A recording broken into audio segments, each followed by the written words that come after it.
اللهم صل على محمد وعلى رسول الكريم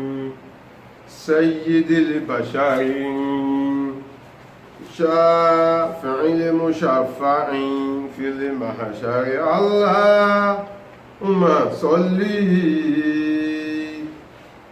صل على محمد وعلى رسول الكريم.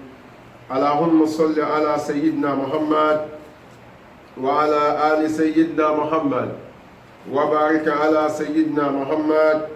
وعلى آل سيدنا محمد كما صليت ورحمت وباركت على سيدنا إبراهيم وعلى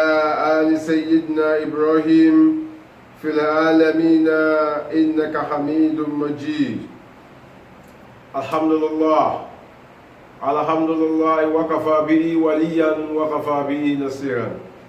adúpẹ́ fún Ọlọ́run ọba ọ̀gá àgbà, ọba lánàá, ọba léni, ọba lọ́la, ọba àgbà gbogbo. Ọba náà ló tún ṣọ́ wa lọ́jọ́ ìní,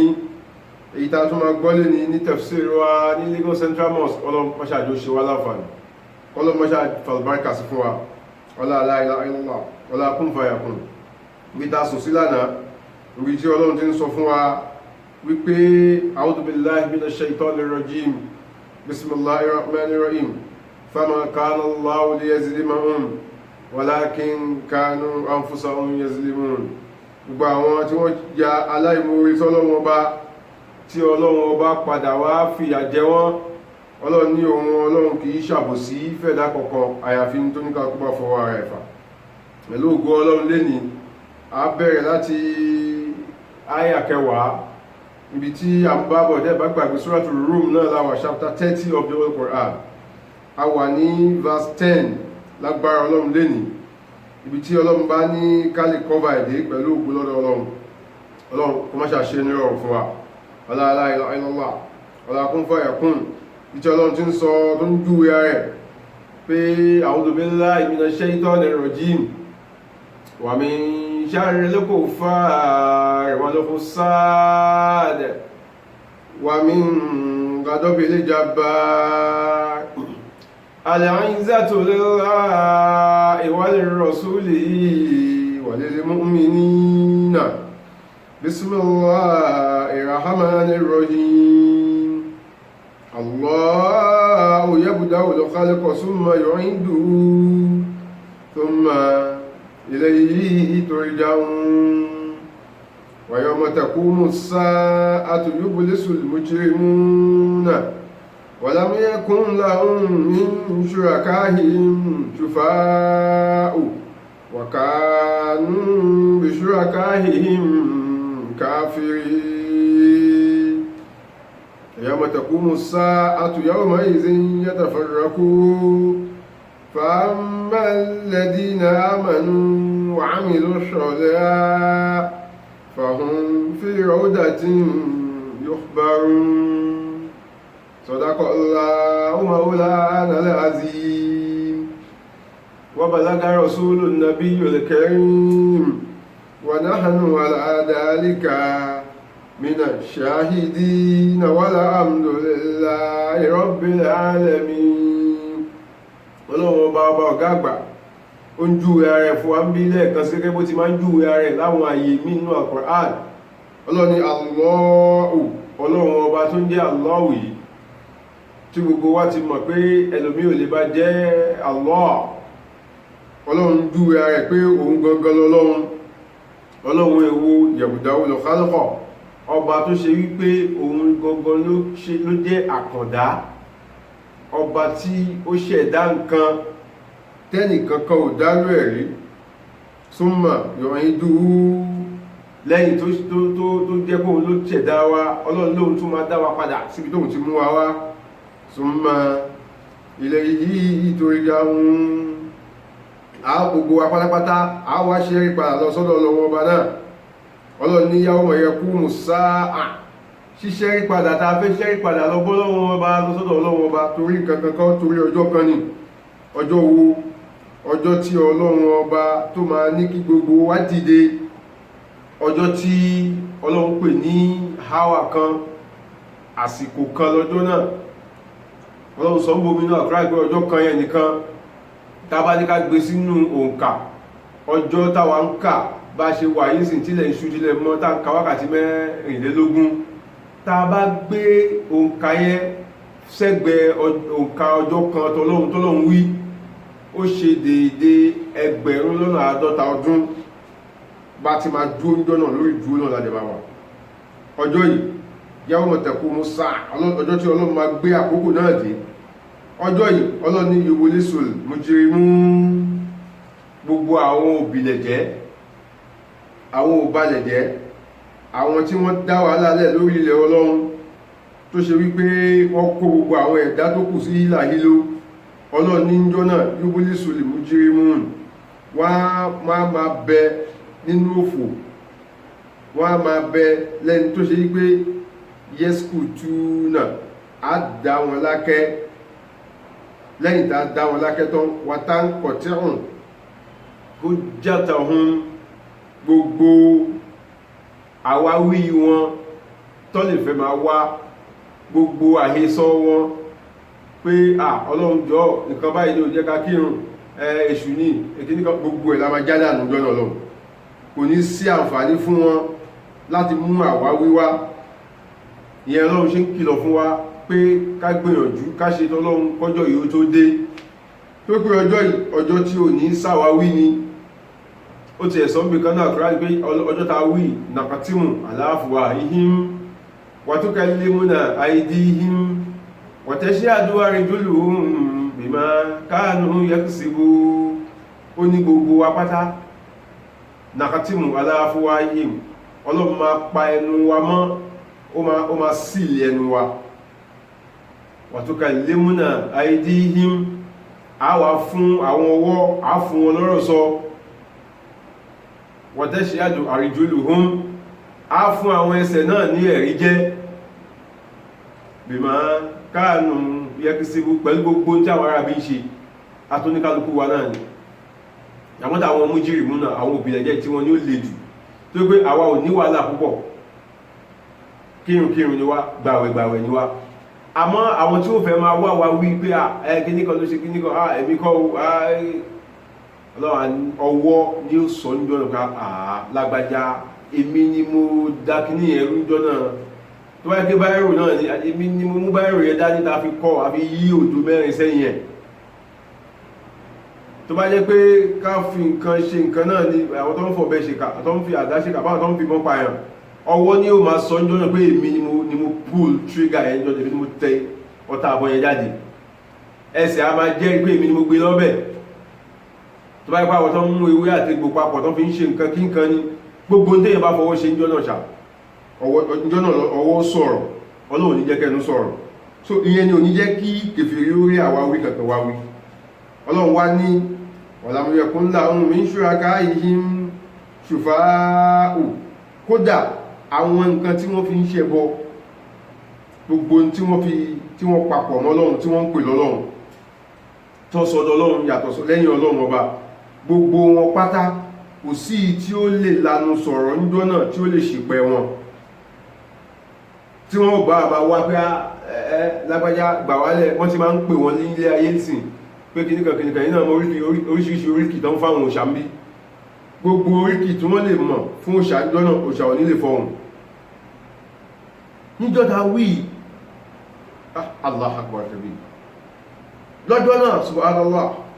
kánú bi shuraka'ihim kafirin, àwọn náà ó wà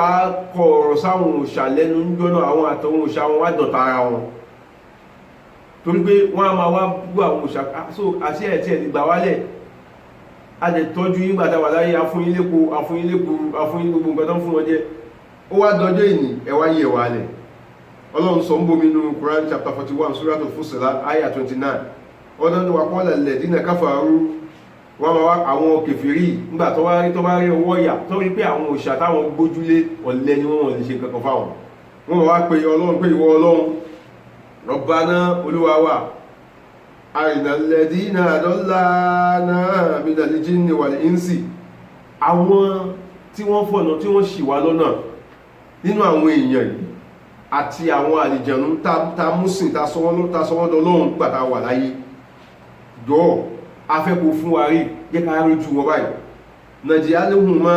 tahta aqdamina, rírí wa tafẹ́ rí wọn wípé afẹ́kò fi wọ́n sí abẹ́ ẹsẹ̀ wa, kọ́ wà lábẹ́ gìgírísẹ̀ wa, liyakuna minal asfalin, káwọn gan tó wá wà ní abẹ́ ìsàlẹ̀ ibi táwa wà yàwá tí mọ̀ pé nínú làwá lọ, àmọ́ ìsàlẹ̀ inú náà ní kó bá fi wọ́n sí lórí àwọn náà ṣì wá lọ́nà gbàtà wà láyé. À ń pè wọ́n gẹ́gẹ́ bí Ọlọ́run, wọ́n sọ fún apá wọn lágbára láti lè ṣàánú wa. Ọlọ́run ní ọjọ́ ta wí yawma taqumu sáà, ọjọ́ ta wí iṣẹ́ yawma izin yatafarraquna, àwọn òṣàkáwì àtàwọn tí wọ́n sìn wọ́n nígbàtá wà láyé wọ́n á yapa ẹnu síra wọn, wọ́n á dọ̀ta ara wọn jọ náà. Ọlọ́run wá níbi tí àwọn bá ti ń sọ yẹn lọ́wọ́, Ọlọ́run á wá pín oníkálukú wa ashabul yamini wa ashabul shimal, àwa mùsùlùmí Ọlọ́run á pín àwa sápá ọ̀tún, àwọn tá wí apá òsì náà máa wà. Ọlọ́run ní yawma taqumu sáà yawma izin yatafarraqun, ọjọ́ yìí la máa ya oníkálukú sọ́tọ̀ọ̀tọ̀, yàní yasiru lil mu'minuna ila al janna, a ní káwọn mùsùlùmí àwọn onígbàgbọ́ òdodo káwọn máa lọ sí ọgbà àlìjánà, wal kafiruna ila an-nar, àwọn kèfèrí máa wọnú náà lọ. Inú àwọn sàhábé Ànábì wa Muhammad sallallahu alaihi wasallam ó wá sọ fún wa pé ọjọ́ tí Ọlọ́run wí ohun tọ́lọ́run sọ bí pé ìyá ọjọ́ yìí wallahi Ọlọ́run fọ́lọ́run búra al-furqatu allati la ijtima'u ba'daha, òpin ìyàtà máa pín ìyànjọ́ náà àtún ní pàdé mọ́, kò sákòjọ mọ́ lẹ́yìn ẹ̀. Ta bá ti yára wa jọ ẹ̀dẹ́gbé nísìn ayé ríra wa, àwọn ẹlòmí tá lè bá ṣọ̀rẹ́ kòríkòsùn à ń bá wọn ṣọ̀rọ̀ ayé kíra wa náà pé how are you, bàbá ọ̀rẹ́ mi nìkan, àwọn náà ń kí wa wọ́n ti fẹ́ kí wa ẹkú ń gbẹ́ o, ẹ̀yí ó bá gba àwọn olè bá yígbà rẹ nígbàtá àpọmọ Ọlọ́run ayìjọ ń tàùn sí àwa à ń bára wa ṣeré, Ọlọ́run ní ká bá wọn já, àkọ́gbọ́dọ̀ jọ rẹ kòríkòsùn ní kọ́ máa wọ́ wa lọ síbi tọ́lọ́run òfẹ́. Àmọ́ èèyàn ní ká má kíra wa, èèyàn ní kí ṣùtá wà lọ́nà kárí bó lè ṣe ẹ̀lẹ́ṣẹ́ ká má mú kúrò lọ́nà, èèyàn ní ká róore tó ń bọ̀ ká blọ́ọ̀kì ẹ̀ fún lakum dinukum waliya din, ẹ̀sìn ní òní pawápọ̀, a ṣe dáadáa sí wọn pé tàbí pẹ̀rọ léyá bá ń pín oúnjẹ a tún pín fún wọn bẹ̀ tó pé orúkọ Ọlọ́run la fi pa. Àmọ́ ọjọ́ ta wí ọjọ́ yẹn ló ní kálukú máa yà lọ lọ́tọ̀ọ̀tọ̀. Ọlọ́run ní Qatada ní al-furqatu tilka al-yawm, òpin ìyàjọ́ náà allati la ijtima'u ba'daha, kò sí pé a tó fẹ́ pàdé ara mọ́ lẹ́yìn ẹ̀ tó pé ibi táwa ń lọ ọ̀tọ̀ ibi táwọn náà ń lọ ọ̀tọ̀ àdẹ̀dẹ̀ pàdé ara wọn mọ́. Ọlọ́run ọba ó má ṣàjẹ́ ká wà nínú àwọn tó lọ sáà jẹ́ náà. Ó wá ní níjọ́ náà ìtumọ̀ ẹ̀ ní wípé iza rafa hadha ila iliyina, àwọn tájọ́ wà jẹ́ náà òkè òkè nílé tí wá wà, òkè òkè lókè pẹ̀tẹ́sì ńláńlá lọ́wọ́ táwọn ò ní lè débẹ̀, wa khafada hadha ila asfalil asfalin, ìsàlẹ̀ inú ọ̀gbun náà làwọn máa lọ tí wọn ẹgbẹ́ náà ó yàtọ̀ síra wọn. Ó dàbí ìgbà tí wọ́n kọ́lé ńlá fáwọn èèyàn nínú ìlú kan, wọ́n wá gbogbo àwọn tí wọ́n bá ti jẹ́ olùsìn Ọlọ́run àwọn lọ sókè, lẹ́yìn tó bá dókè tán wọ́n tún lọ sínú àwọn ilé ńláńlá tó dólókè pátá lọ́run, wọ́n á ní àwọn kan lọ sínú basement nínú lẹ́lẹ̀. Báwo ló ti fẹ́ pàdé mọ́? A lè pàdé ara wa mọ́. Ìyẹn Ọlọ́run júwe fún wa níbi kan nínú Suratul Imran nínú àyà 106. Ọlọ́run sọ pé ọjọ́ ta wí yawma tabyaddu wujuhun wa taswaddu wujuhun, ọjọ́ yìí la máa ní kí àwọn ojú kan kó funfun bí gbàtà kún lọ́dà funfun, wa taswaddu wujuhun, àwọn ojú kan ó dẹ̀ dúdú. Ṣé rí funfun tójú tí wá máa funfun, Ọlọ́run ròyìn ẹ̀ fún wa mú wípé yas'a nuruhum bayna aydihim wa bi aymanihim, ìmọ́lẹ̀ tọ́lọ́ máa tàn sí wa lójú ló máa jẹ́ kójú ti wá funfun. Hadith Ànábì wa Muhammad sallallahu alaihi wasallam ó ní gbogbo àwa tá ń kírun oríṣi ìmọ́lẹ̀ mẹ́ta lọ́lọ́run máa fún wa jọ náà. Orí ta fi ń kanlẹ̀ yìí òun ló máa tan ìmọ́lẹ̀ fún wa bí ìgbà tí wọ́n náà tan flash inú fóònù ẹ̀. Ó wá ní ìmọ́lẹ̀ yẹn máa tún wá lágbára jura wọn lọ. Ẹ̀rí báyìí ìmọ́lẹ̀ tàkọ́kọ́ ó máa dàbí ìmọ́lẹ̀ ìràwọ̀ tá à ń rí tíntìntín lójú sánmọ̀. Àwọn èèyàn ẹni tó ṣe wípé tí làdáni ò bá sọ pé sáfú sáfú Allahu Akbar kó gbé ojú wọn ni wọ́n máa ń gọ́rùn tiwọn àwọn onídìdé lé táwọn máa fi bá irun wọ́n ti fẹ́ parí rákà kan. Àwọn náà máa ní ìmọ́lẹ̀ tí wọ́n tíntìntín báyìí náà ni ó máa hàn bí ó ṣe mú ọ̀dà ìjẹ́ náà nìyẹn. Ànábì wá sọ pé àwọn kan tó wá wà tó ṣe pé ìmọ́lẹ̀ tí wọ́n tún máa gbòòrò jù yẹn lọ ó máa dàbí ìmọ́lẹ̀ òṣùpá. Kẹ́ pé tẹ́ bá rí òṣùpá lálẹ́ ó mọ́lẹ̀ ju ti ìràwọ̀ tí mo wí lọ. Wọ́n ní ìmọ́lẹ̀ tàwọn tó máa dàbí tòṣùpá yẹn làwọn tó ṣe wípé nígbàtí làdáni bá ti pè ń pé Allahu Akbar Allahu Akbar ashhadu an la ilaha illallah tó bá ti pè ń làwọn máa ń dìde ńlé pé àsìkò ti tó hayya ala salat àsìkò orun ti tó àwọn á dìde ńlé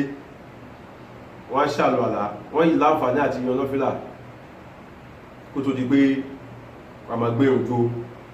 nígbà tó bá yan lọ́fílà tán wọ́n farabalẹ̀ ṣẹlẹ̀ bọ́ pé inú òfin tó wà nínú orílẹ̀ ní pé fáìsátìmà àdántún ẹgbẹ́ kára yí balẹ̀ fàákì sọ̀lá akẹ́ tó gbé òjò àwọn òkè sáré gọ́rùn àwọn àti tí làdáni bá ti pè wọn wọ́n á débẹ̀ wọ́n ṣàlọ́lá wọ́n láǹfààní àti yan lọ́fílà méjì wọ́n wá farabalẹ̀ títí tásìkò gan àwọn fi gbé òjò máa gbé ìmọ́lẹ̀ tí wọn ló máa jẹ́ kó mọ́lẹ̀ dáadáa bíi ìmọ́lẹ̀ òṣùpá ọjọ́ 14. Ẹ̀wà rí mọ́lẹ̀ ẹlẹ́ẹ̀kẹta kọ́lọ́mọ́ṣàjẹ́ká náà lè rí nínú mọ́lẹ̀ ẹlẹ́ẹ̀kẹta yẹn o àmọ́ iṣẹ́ tá bá ṣe ló máa jẹ́ ká náà lè rí nínú mọ́lẹ̀ ẹlẹ́ẹ̀kẹta. Ìyẹn ni ìmọ́lẹ̀ tó lágbára jù. Wọ́n ní ìyẹn ìmọ́lẹ̀ tí wọ́n máa lágbára gan bí ìmọ́lẹ̀ oòrùn. Ẹgbẹ́ tá bá gbé oòrùn sẹ́gbẹ̀ẹ́ òṣùpá àmọ́ tó mọ́lẹ̀ jù nínú àwọn méjèèjì tó lágbára jẹ́ pé ẹlòmíà tún rí ìmọ́lẹ̀ látara tiẹ̀ bí oòrùn ṣe ń fún ẹlòmíì nímọ́lẹ̀ torí oòrùn ló ń supply ìmọ́lẹ̀ fáwọn planet míì tó kù. Wọ́n wá ní báwo ni ìmọ́lẹ̀ kí ló fà á tí ìmọ́lẹ̀ kẹta yẹn fi rí àwọn wo ni wọ́n láwọn tó ṣe wípé kásìkò oòrùn tó tó àwọn ti lọ dúró sí mọ́ṣáláṣí. Nígbà míì àwọn ló máa ń lọ rán làdáni létí pé àsìkò ti fẹ́ẹ̀ tó mú kọ́kọ́rọ́ wá àwọn sílẹ̀kùn.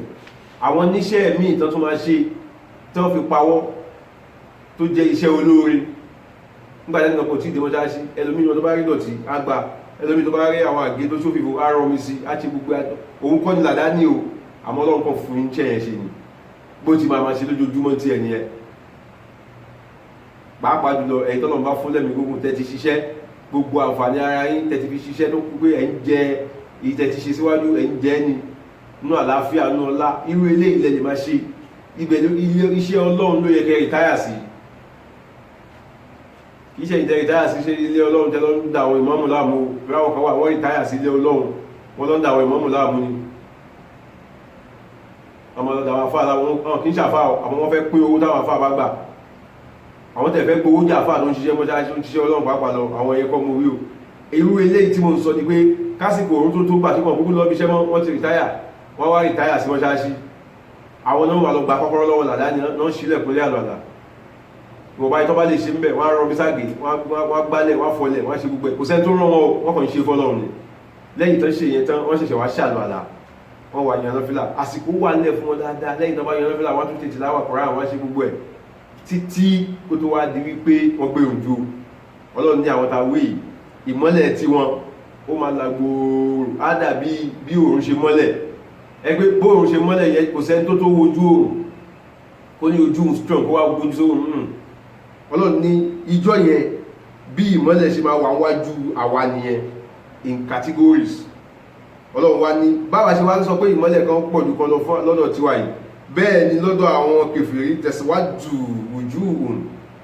ojú tí wọ́n máa dúdú ní bí ìgbà tán fi ojú kún ojú ó yẹ kó dúdú náà ìbí wọ́n kún nǹkan sójú láyé náà ni Ọlọ́run ní ẹ wá jẹ́ kí n ṣàlàyé fún yín o fa amàlẹ̀dínà swadati wujuhuhum ráwọn tí ojú tí wọ́n dúdú yẹn akafartum ba'da imanikum àwọn gangan yẹn tó ṣe pé lẹ́yìn tí wọ́n sọ wọ́n lórúkọ mùsùlùmí kàkà kí wọ́n sin Ọlọ́run lẹ́yìn tí wọ́n ti gbọ́ Ọlọ́run gbọ́ wọ́n tún wọnú àìmoore sọ́lọ̀ wọ́n tún wọnú ẹ̀ lọ ni wọ́n wọnú kèfèrí lọ ni ọlọ́wà ní lọ́jọ́ tí ní fàzúkú àzáàbá bima kuntum takfurun ẹ̀yin náà ó jìyà lẹ́nu gẹ́gẹ́ bí ìwà àìmoore tẹwù sọ́lọ̀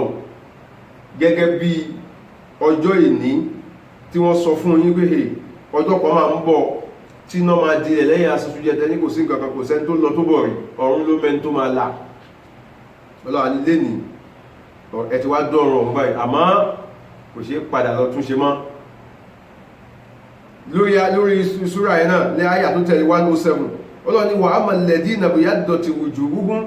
ẹ̀rí àwa tí ojú ti wá máa mọ́lẹ̀ tó máa gbòòrò tó máa tàn mọ́lẹ̀ dáadáa fàfí rahmatallahi hum fiha khalidun inú kẹ ọlọ́run làwọn máa lọ gbé tiwa ibẹ̀ là á máa gbádùn ọlọ́run ní tí mo sọ fún yín pé tilka ayatullah natluha alayka bil haqqi wa ma Allahu yuridu zulman lil alamin eléyìí tí mo ń kà fún yìí pé ojú àwọn kan ó mọ́lẹ̀ ojú àwọn kan ó dúdú tílíkà ayatullah ayà ọlọ́run ni ọ̀rọ̀ ọlọ́run ni èmi kọ́ mo sọ ọ́ ọlọ́run ni wà náà Muhammad bá mi kà á sí wọn létí pé ìwọ kọ́ ló ní ìwọ kọ́ ló sọ ọ́ bébí náà ṣe ń kà á mo ń gbẹnu àwọn àfáà mo ń gbẹnu ànábì kà mo ń gbẹnu àwọn bàbá wa tí mo ń já gbogbo ìlú Èkó kà fún yín wípé èmi kọ́ mo wí bẹ́ẹ̀ o ayatullah ayà ọlọ́run ni ọ̀rọ̀ ọlọ́run ni natluha alayka tí ọlọ́run ní kí màláíkà Jibril wá kà fáànà Muhammad tánà Muhammad kà fáwa ó kà fún bàbá wa tí mọ̀ já gbogbo ìlú Èkó bàbá wa tí mọ̀ kà fún mo fẹ́ ṣayé ọwọ́ wá ní kí mo fẹ́ ṣayé kà ní tafsir gbogbo yín tẹ́ ń gbọ́ mi ẹ̀rí báyìí bẹ̀lẹ̀ áàkì pẹ̀lú òdodo tí wọ́n fi fún wa náà làwọn náà fi sọ fún yín o wa ma Allahu yuridu zulman lil alamin ọlọ́run ní èmi ọlọ́run ọba mi ò gbèrò àti ṣàbòsí fẹ́ nìkan kan ní gbogbo ẹ̀dá mi tí mo dá ṣẹ́gbẹ́ ọlọ́run sọ fún ábìkan jẹ́ ló pé kí ló ń fẹ́ fi kóhun jẹ yín yàṣe tẹ́ bá ti dúró tèmi ọlọ́run ọba tẹ́ẹ̀dẹ̀ gbọ́n tí mo wí tẹ́ẹ̀tẹ̀lé tí mo sọ kí ló fẹ́ fi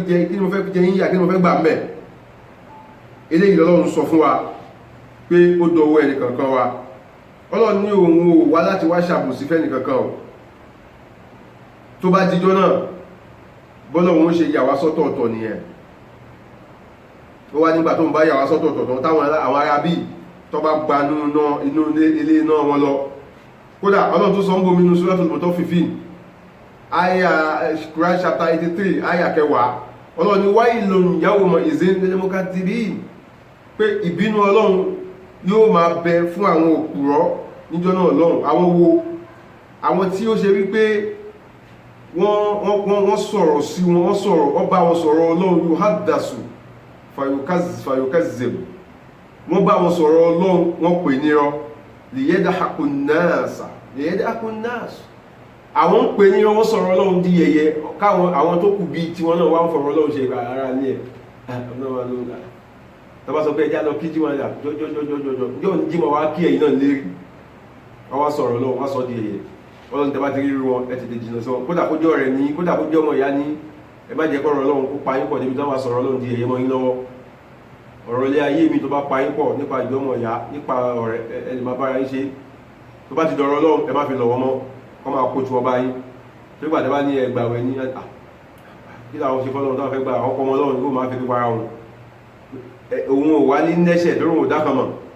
ó ti japò kí n tiẹ̀ ìwọ tó mọ ọlọ́run tó lọ ń sọ̀rọ̀ ọlọ́run níbi tó ti sọ̀rọ̀ ọlọ́run di yẹ̀yẹ́ ìwọ ló dáràn ọlọ́bàjá dáràn wájú ọlọ́run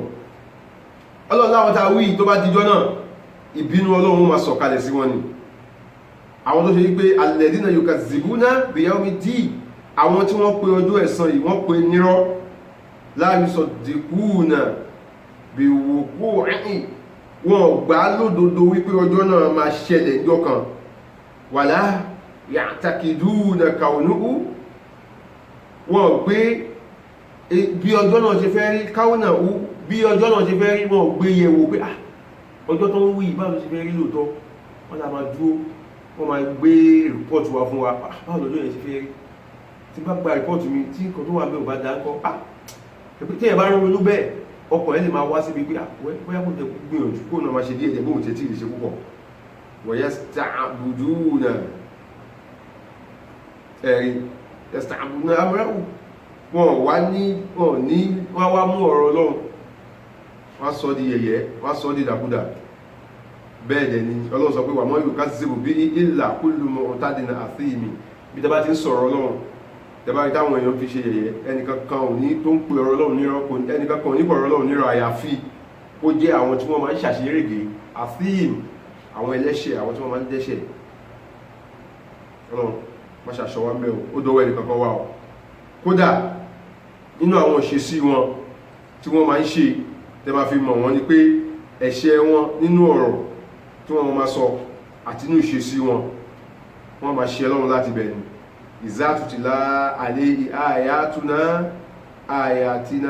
ìzátùtìlá àléhì àyàtúná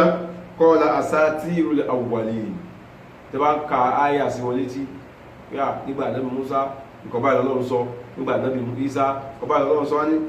kọ́lá asatirul awwalin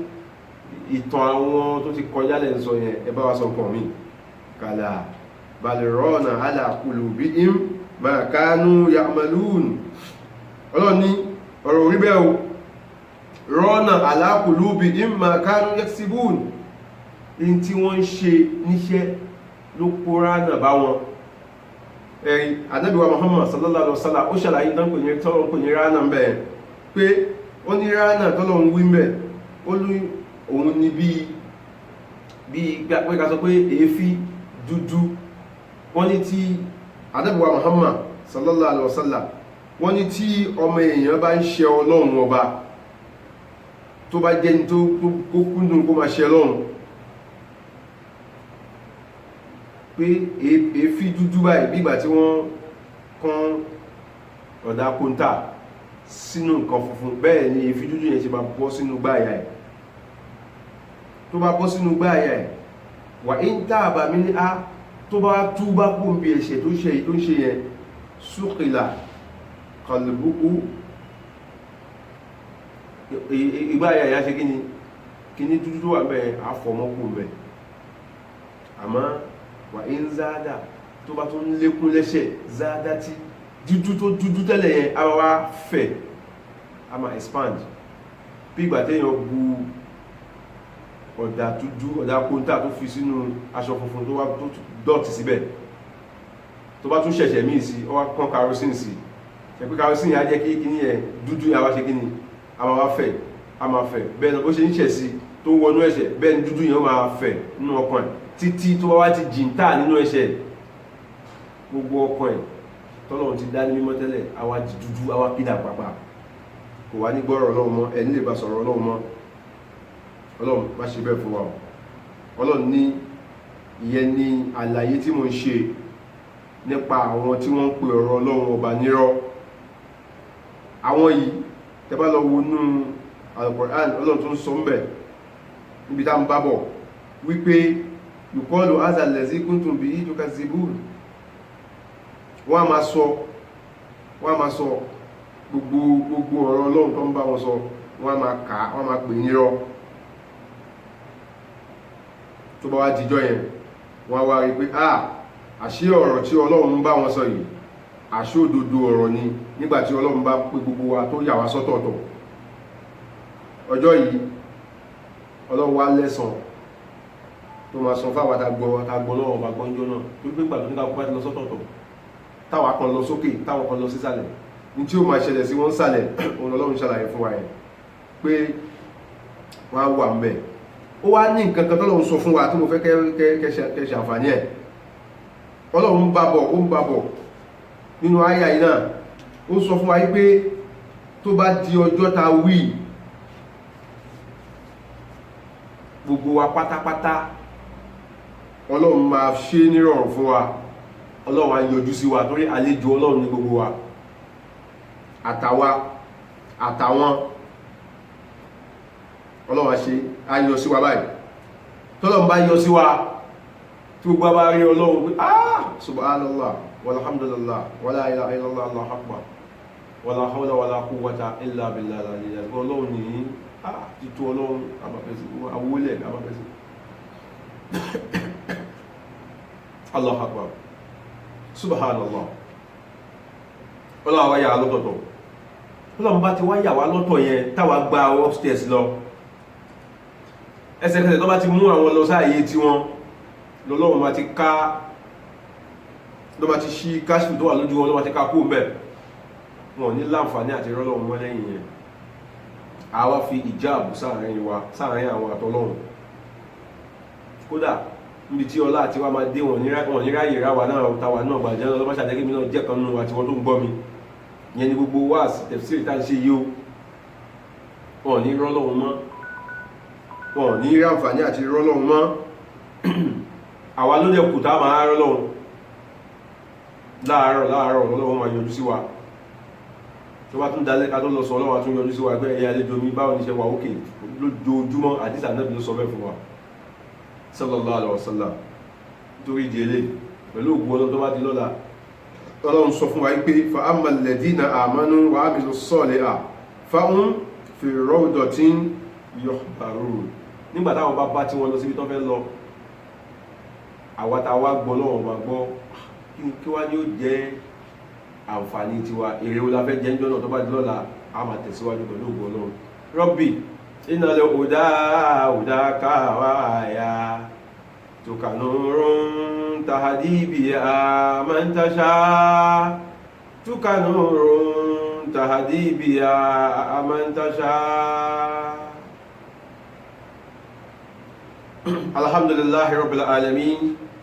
ثم الصلاة والسلام على أشرف المرسلين سيدنا ومولانا محمد وعلى آله ذوي القربى وأصحابه والتابعين لهم بإحسان إلى يوم الدين. Brothers and sisters in Islam,